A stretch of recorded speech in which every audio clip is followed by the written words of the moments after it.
So hello dear learners, आपका स्वागत है मस्ती सर में। और मैं हूँ आपका एनसीईआरटी मेंटर। तो आज हम डिस्कस करने जा रहे हैं पीएम श्री केंद्रीय विद्यालय का एक क्वेश्चन पेपर जो पीटी फर्स्ट का है। और ये कक्षा छठवीं का पेपर है संस्कृत का।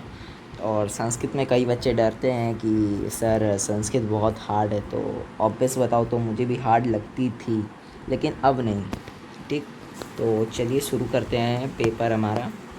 यहाँ पे निर्देश दिए गए, आपको अपना यहाँ पे विद्यार्थी नाम भरना है, अनुक्रमांक मीन्स रोल नंबर भरना है, वर्ग मीन्स आप किस क्लास में सेक्शन में, और दिनांक का मतलब दिनांक भरना है।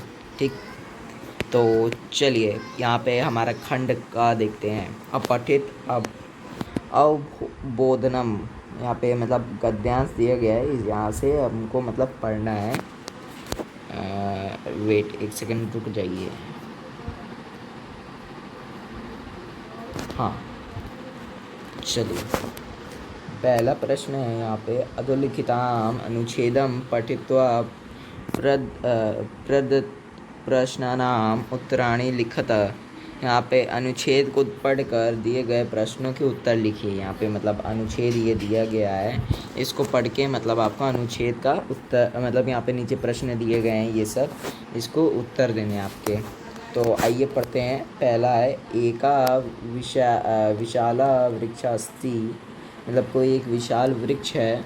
वृक्षे बहवा खगा वसति, मतलब वहाँ पे मतलब बहुत सारे खगा मीन्स चिड़िया बसते हैं। ठीक, और खगा वृक्षे मधुरेण स्वरेण कुज्जन्ति, मतलब वहाँ पे वो मधुर आवाज़ में मतलब गाते हैं स्वरों में। और अधा एका सिंहा सुप्ता अस्ति, मतलब वहाँ पे कोई एक सिंह मतलब शेर सो रहा था। तत्र एक बालका गच्छति, वहाँ पे कोई बालक आता है। बालका सुप्तम सिंहा पश्यति भीता च भवति, मतलब वहाँ पे जो बालक आता है वो देखता है कि एक सोया हुआ शेर है वहाँ पे, मतलब वहाँ से भाग के अंदर चला जाता है। तो आइए यहाँ पे प्रश्न दिए गए हैं, उसको पढ़ते हैं। एक पदेन में उत्तर देना है, मतलब एक ही पद में उत्तर देना है। तो चलिए देखते हैं पहला प्रश्न। वृक्ष के वसंती, मतलब वृक्ष में कौन बसता है? तो खगा बसते हैं।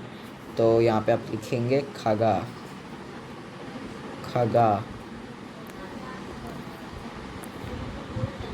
यहाँ पे ये बिंदी है।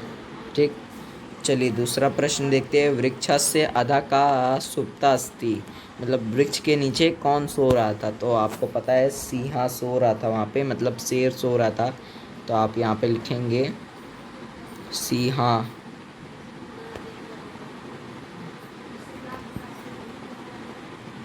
ठीक, ये आपका हो जाएगा उत्तर। और तीसरा वाला प्रश्न है, बालका का कम पश्यति, मतलब किसको देखता है बालक?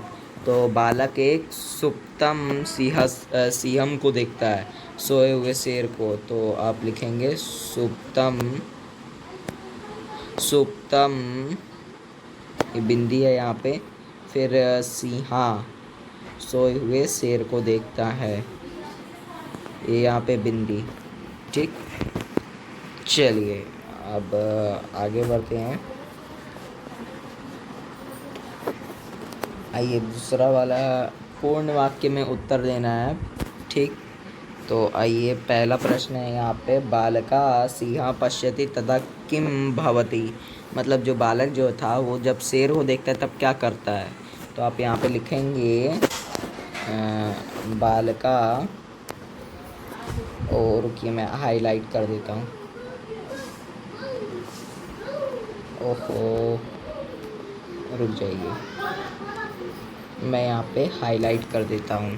ठीक, यहाँ पे आप लिखेंगे पहले उत्तर में कि बालका सुप्तम सिंहा पश्यति भीता च भवति। ठीक, वो मतलब शेर को देखते ही वो पीछे नहीं, अंदर भाग जाता है। ठीक, अब आगे देखते हैं, ये हमारा उत्तर था। अब देखते हैं आगे। निर्देश अनुसारम उत्तरम, यहाँ पे निर्देश के अनुसार उत्तर देना है। पहला है, विशाल वृक्षात्र विशेष पदम किम, तो विशेषण यहाँ पे बताना है। तो वृक्ष मतलब जो है वो विशाल था, तो मतलब जो विशाल है यहाँ पे हमारा विशेषण है, तो विशैला। ठीक। फिर दूसरा प्रश्न है अपना वसति। वसति मतलब बसता है। ठीक। इति क्रियपदस्य बहुवचन रूपम गद्यांशं साथ चित्वा लिखत। तो यहाँ पे जो वसति है इसका क्रियापद हमको बताना है, तो यहाँ पे वसंती हो जाएगा। ठीक। चलिए, खंड घ है हमारा रचनात्मक लेखन। दूसरा वाला प्रश्न, मंजूषात उचितानि सर्वनाम पदानि सा स तत् चित्वा रिक्तस्थानं पूर्णयतु। यहाँ पे मंजूषा से सही सर्वनाम पद चुनकर रिक्त स्थान भरिए। यहाँ पे ये सा और तत् दिया गया, ये मतलब वह है। ठीक। सा तत् मीन्स इसका मतलब होता है वह। ठीक। वह देखा जाए तो अरे हाँ, सा जो है वो पुल्लिंग का शब्द है, पुल्लिंग का है। ठीक। और सा जो है वो स्त्रीलिंग का है, स्त्रीलिंग का है। और जो तत् है वो नपुंसक लिंग का है, नपुंसक। तो यहाँ पे ये पहला है सुका, तो यहाँ पे हो जाएगा साहा। वेट, यहाँ पे हो जाएगा साहा मीन्स जिसके लास्ट में विसर्ग होता है वहाँ पे आप साहा लिखेंगे। ठीक। यहाँ पे मैं आपको एक ट्रिक बता दे रहा हूँ, जिसके लास्ट में यहाँ पे ये जो विसर्ग रहता है वहाँ पे आप विसर्ग वाला सा लिखेंगे, और जिसके लास्ट में आकार होता है, आ की मात्रा होती है, वहाँ पे आप सा आकार वाली मात्रा ये वाली लिखेंगे। ठीक।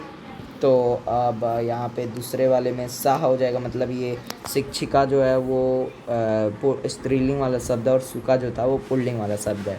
फिर फिल इन द ब्लैंक्स। फिर फलम, फलम जो है वो नपुंसक लिंग का शब्द है, तो आप वहाँ पे तत् लिखेंगे, तत्। ठीक। और यहाँ पे आप रुकिए, आपको शायद सही से विजुअल नहीं होगा तो मैं यहाँ लिख देता हूँ तत्। यहाँ पे तत् हो जाएगा। फिर उसके बाद वृक्षा, वृक्षा एक पुल्लिंग का शब्द है, तो यहाँ पे सहा हो जाएगा, सहा। ठीक। ये था आपका दूसरे वाले का उत्तर। आइए तीसरा प्रश्न देखते हैं। तीसरा में है अधोलिखितानां पदानां परस्परं मेलं कृत्वा पूर्णवाक्यं रचयत। मतलब निम्नलिखित पदों का परस्परम मिलान करके पूर्ण वाक्य बनाइए। तो देखिए यहाँ पे तो यहाँ पे मतलब स्तंभ का दिया गया है और खा दिया गया, तो इसको यहाँ पे आपको मिलान करना है। तो यहाँ पे पहला है नर्तकी। नर्तकी जो है उसका काम होता है नाचना, तो नृत्यंती। तो यहाँ पे नर्तकी का नृत्यंती होगा। और फिर उसका है लेखक। जो लेखक जो है वो लिखता है, तो लिखती।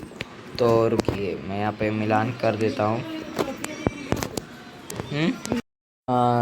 तो देखते हैं, पहले मिलान कर दिया जाए। नर्तकी यहाँ से जाएगा, तो नर्तकी कुछ ज़्यादा ही इधर आ गया, तो ऐसे जाएगा, ऐसे जाएगा, ऐसे जाएगा। तो मेरे फ़ोन में ऐसे दिख रहा है, तो ऐसे होगा। ठीक है। नृत्यंती, नर्तकी नृत्यंती, और लेखक लिखती हो जाएगा, ये ऊपर जाएगा। फिर टेढ़ा हो गया, ये यहाँ से ऐसे आएगा, लिखती। ठीक। तो ये ऐसे अब मान लो। फिर चलिए, फलम पतति। पतति मतलब गिरता है, फल गिरता है। फिर उसके बाद कमलम विकसति मतलब विकसित होता है। ठीक। चलिए यहाँ पे हमारा मिलान हो गया। खंड का देखते हैं। वेट हाँ, खंडगा में प्रयुक्त व्याकरणम, यहाँ पे व्याकरण दिया गया है, हमको इनको सॉल्व करना है। प्रश्न 4 है निर्देशानुसारम वर्ण संयोगम वर्ण वियोगम च कुरुत। यहाँ पे निर्देश अनुसार वर्ण संयोग और वर्ण वियोग करना है, मीन्स वर्ण को मतलब जोड़ना है और वर्ण को अलग करना है। ठीक, तो आइए देखते हैं। पहला दिया हुआ है आधा ब और आ, तो यहाँ पे बा, यहाँ पे बा, यहाँ पे आ की मात्रा, फिर प्लस ल प्लस आ, तो मीन्स ल मतलब आधा ल है तो ये ल, फिर का और आहा तो बालकाहा, यहाँ पे बिंदु और यहाँ पे भी बिंदु बालका। फिर उसके बाद ये दूसरा वाला है आधा प और आ, तो प आधा त और आधा र, फिर आ मीन्स त्र, त आधा त और आधा र पत्र बनाता है। ठीक, फिर पत्रम, पत्रम, यहाँ पे लास्ट में म है तो पत्रम हो जाएगा। फिर यहाँ पे पत्रम हो गया। यहाँ पे वर्ण वियोग करना मीन्स अब वर्ण को अलग करना है। तो आइए तीसरा वाला है यहाँ पे वृक्षा, तो यहाँ पे सॉरी व, यहाँ पे व सॉरी आधा व प्लस री, फिर प्लस सॉरी यहाँ पे अ नहीं आएगा, यहाँ पे मैंने गलती लिख दिया क्योंकि यहाँ पे स्वर ही स्वर हो जाएंगे, ऐसा नहीं होता। फिर यहाँ पे होगा का, आधा का, आधा स, फिर आहा, आहा। ठीक, आहा आप ऐसे भी लिख सकते हैं या आप प्लस आहा ऐसे भी लिख सकते हैं, आपकी मर्जी, लेकिन मैंने थोड़ा जल्दी नहीं कर दिया। फिर यहाँ पे चौथा है चक्रम, तो आधा च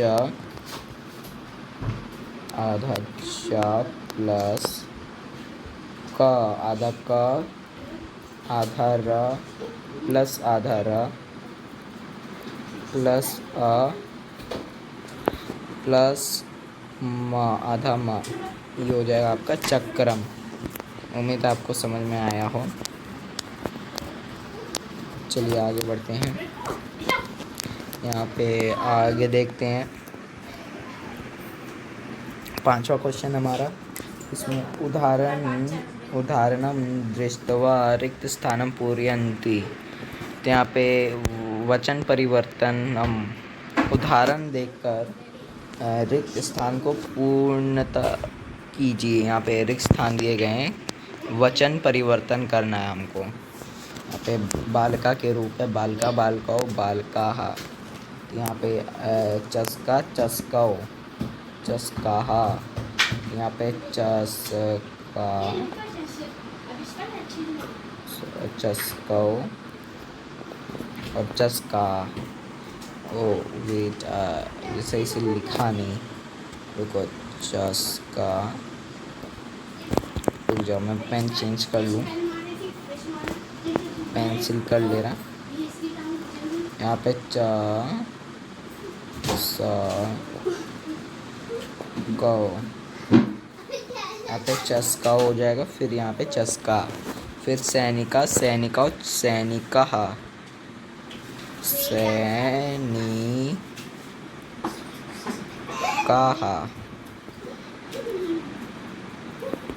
फिर उसके बाद यहाँ पे गजा, गजाओ, गजा।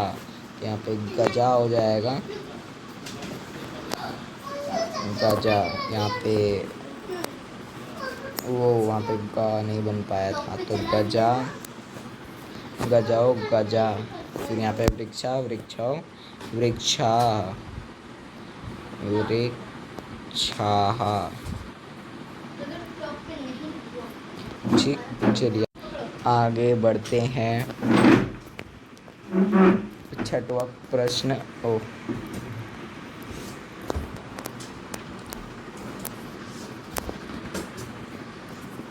छठवां प्रश्न यहाँ पे रेखांकित पदानि आधृत्य प्रश्न निर्माणं कुरुत।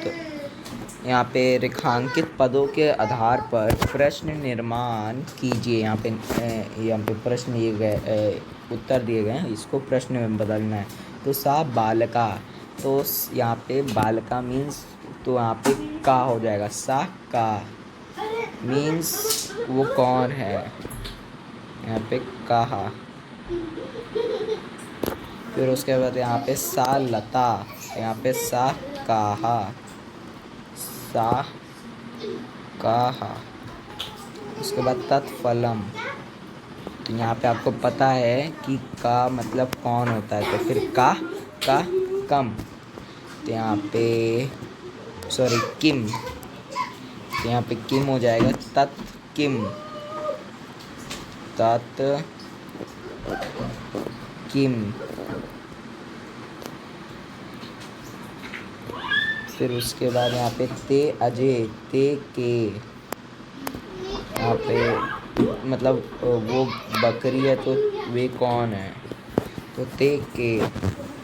चलिए आगे बढ़ते हैं। खंड घ पठित अवबोधनम, यहाँ पे मतलब हमको पढ़ के वापस उत्तर देना। तो 7वां है आदि अधोलिखिताम गद्यांशम पठित्वा प्रश्न नानाम उत्तराणि लिखित। यहाँ पे प्रश्न निम्नलिखित गद्यांश को पढ़कर प्रश्न को उत्तर दीजिए। तो चलिए देते हैं, अब पढ़ते हैं फिर देते हैं। तो पहला है एते के एते बालका, किसी ने कहा कि ये कौन है, तो उसने कहा कि ये बालका है, ठीक, बालक है, तो बालका है, मतलब दो है वहाँ पे, दो नहीं, बहुवचन में है, ठीक। बालका किम कुर्वन्ति, तो बालका जो है उस इतने सारे बालक क्या कर रहे हैं, तो बालका पिबन्ति, तो बालका पी रहे हैं। किम एते जलम पिबती, वो किम क्या जल पी रहे हैं, तो आम एते जल पिबन्ति, तो वो जल पी रहे हैं। तो यहाँ पे एक पद में उत्तर देना है, एक पद में उत्तर दीजिए। तो पहला है एते के संति, तो एते बालका संति, यहाँ पे बालका संति, रुकिए मैं लिख भी दे रहा हूँ, बालका, यहाँ पे बालका, ठीक। फिर सेकेंड वाला बालका किम कुर्वन्ति, तो बालका पिबन्ति, तो यहाँ पे पिबन्ति हो जाएगा, यहाँ पे ये पिबन्ति हो जाएगा, पिबन्ति, पिबन्ति, वेट, पिबन्ति बनती, यहाँ पे पिबन्ति हो जाएगा जैसे यहाँ पे लिखा हुआ है। फिर उसके बाद पूर्ण वाक्य में वो देना है उत्तर। तो पूर्ण वाक्य से उत्तरट, तो यहाँ पे पहला है किम एते बालका जलम पिबन्ति, तो यहाँ पे आम एते जलम पिबन्ति, तो यहाँ से आप लिखना शुरू करेंगे, आम एते जलम पिबन्ति, ऐसे यहाँ से यहाँ तक। ये वेट, गलत हो गया, मैंने गलती से सेव कर दिया, हाँ वो गलती से सेव हो गया था। तो यहाँ पे हम लिखेंगे ये जो है आम वाला जो स्टेटमेंट था, यहाँ से आम से लेके एते जलम पिबन्ति यहाँ पे आप लिखेंगे। चलिए यहाँ पे तीसरा है भाषिक कार्य, मतलब भाषिक कार्य कीजिए। पहला है गद्यांशे पिबन्ति इति क्रियापदस्य कर्तृपदम किम, मतलब ये जो गद्यांश में पिबन्ति शब्द है, ये जो क्रियापदस्य है, इसमें मतलब क्रियापद जो है इसमें कर्ता पद क्या है, तो बालका, तो जो बालका पी रहे थे तो बालक होगा, ठीक, बालक के बारे में कहा जा रहा है, तो बालका पिबन्ति। चलिए दूसरा आम इति पदस्य का अर्था अस्ति, तो यहाँ पे आम इति पदस्य का अर्था अस्ति, तो इसका जो मतलब है ये है कि आम मीन्स आम जो पद है, ये आम जो पद है इसका मतलब हाँ होता है, तो पहला का हो जाएगा हाँ, यस। चलिए हम अपने 8वें प्रश्न की ओर बढ़ते, तो यहाँ पे अधोलिखितानां शब्दानां लिंग गणुसारं वर्गीकरणं कृत्वा उचिते कोष्टके लिखत। यहाँ पे निम्नलिखित शब्दों को लिंग के अनुसार वर्गीकरण करके सही कोष्टक में लिखिए। तो यहाँ पे शब्द दिए गए हैं, यहाँ पे पुल्लिंग है, स्त्रीलिंग और नपुंसक लिंग है। तो हमको इसमें बताना पुल्लिंग क्या है, स्त्रीलिंग क्या है और नपुंसक लिंग है। तो पहले जिसके लास्ट में इतना समझ लीजिए, जिसके लास्ट में विसर्ग होता है तो वो पुल्लिंग का शब्द है, और जिसके लास्ट में आ की मात्रा होती है वो स्त्रीलिंग का शब्द है, और जिसके लास्ट में म है लाइक फलम है तो पुस्तकम है, तो ये दोनों नपुंसक लिंग के हो जाएंगे। तो पहले यहाँ पे सैनिका है, तो सैनिका मैंने बताया इसके लास्ट में विसर्ग है तो ये पुल्लिंग हो जाएगा, ये पुल्लिंग हो जाएगा। अजा मीन्स स्त्रीलिंग, यहाँ पे आ की मात्रा है, यहाँ पे स्त्रीलिंग हो जाएगा। फिर उसके बाद फलम है, तो फलम नपुंसक लिंग है, मैंने बताया था जिसके लास्ट में म हो तो वो नपुंसक लिंग है, तो यहाँ पे नपुंसक लिंग। फिर यहाँ पे चस्का है, तो चस्का भी पुल्लिंग का शब्द है, तो चस्का पुल्लिंग यहाँ पे हो जाएगा। फिर उसके बाद गायिका जो है वो भी स्त्रीलिंग का शब्द है, क्योंकि यहाँ पे लास्ट में आ की मात्रा है, तो यह स्त्रीलिंग हो जाएगा। तो फिर ये पुस्तकम लिखा है, पुस्तकम नपुंसक लिंग का शब्द है क्योंकि इसके लास्ट में माँ है। तो यहाँ पे वृक्षा दिया गया है, वृक्षा भी पुल्लिंग का शब्द है, तो ये 3 पुल्लिंग के हो गए। और फिर पेटिका जो है इसके लास्ट में आ की मात्रा है, तो ये स्त्रीलिंग का शब्द हो गया। तो यहाँ पे 8वां प्रश्न भी हमारा कंप्लीट होता है। चलिए यहाँ पे हमारा 9वां प्रश्न, अधोलिखितानां शब्दानां ते उचितान अर्थम मेलयत। यहाँ पे शब्दार्थम मेलनम करना है, यहाँ पे निम्नलिखित शब्दों को का उनके सही अर्थों के साथ मिलान कीजिए। तो सही अर्थों के साथ हमें मिलान करना है, तो यहाँ पे शब्द दिए और यहाँ पे अर्थ दिए हैं। तो आइए पहला देखते हैं, अर्णवा मतलब होता है समुद्र, और फिर छागी मतलब होता है बकरी, और फिर वृत्तम मतलब धन होता है, और सोपानम मतलब सीढ़ी होता है। तो पहले अर्णवा का लगाएंगे समुद्रम, फिर उसके बाद छागी का लगाएंगे बकरी, फिर उसके बाद वृत्तम का लगाएंगे, वित्तम का होगा धनम, और फिर उसके बाद सोपानम का होगा सीढ़ी। तो ये पेपर का डी एंड है।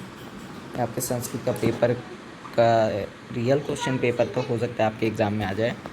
तो thanks for watching, bye bye.